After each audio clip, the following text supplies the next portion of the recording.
ડિંડોલીમાં થયેલ હત્યાનો ભેદ ઉકેલાયો. આશિષ સિંઘની દિન દહાડે થઈ હત્યા.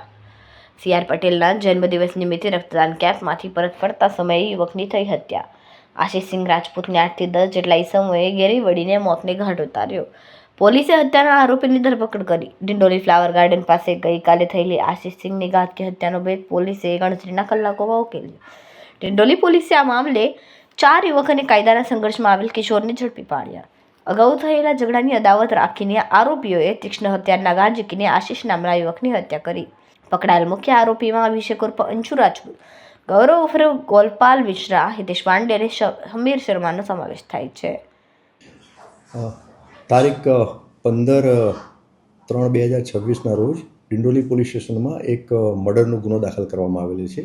આ ગુનાની ટૂંક વિગત એવી છે કે ડિંડોલી પોલીસ સ્ટેશનમાં એક ક્રિષ્ના એસી મોલ કરીને આવેલો છે. એની સામેના ભાગે આ કામમાં જે ભોગ બનનાર જે છે કે જેનું મર્ડર થયેલું છે, આશિષ સિંઘ તેનું નામ છે, એના ઉપર ટોટલ ફરિયાદ મુજબ ટોટલ 6 જણાઓએ તીક્ષ્ણ હથિયાર અને અન્ય લોખંડના સળિયાઓ સાથે હુમલો કરેલો હતો અને ગંભીર ઇજાઓ પહોંચાડેલી હતી.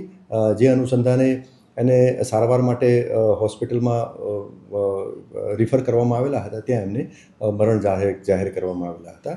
આ ગુનાના જે ફરિયાદી જે છે એ ભોગ બનનારના ભાઈ છે, એમને ફરિયાદ જાહેર કરેલી હતી.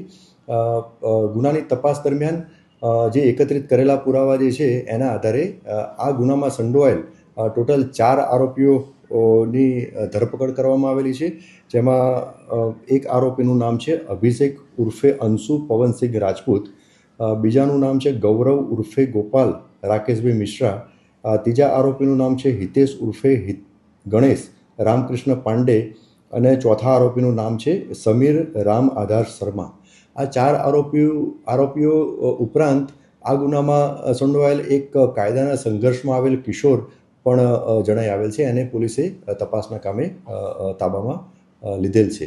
ગુનાની તપાસ ચાલુ છે. હજુ પણ આ ગુનામાં જે સંડોવાયેલ અન્ય આરોપીઓ જે છે એની શોધખોળ ચાલુ છે અને આ ગુનાના કામે બીજા પણ પડદા પાછળ પણ કોઈ આરોપીઓ હોય કે જે ગુનાની જગ્યા ઉપર હાજર ના હોય એ દિશામાં પણ પોલીસ તપાસ કરી રહી છે.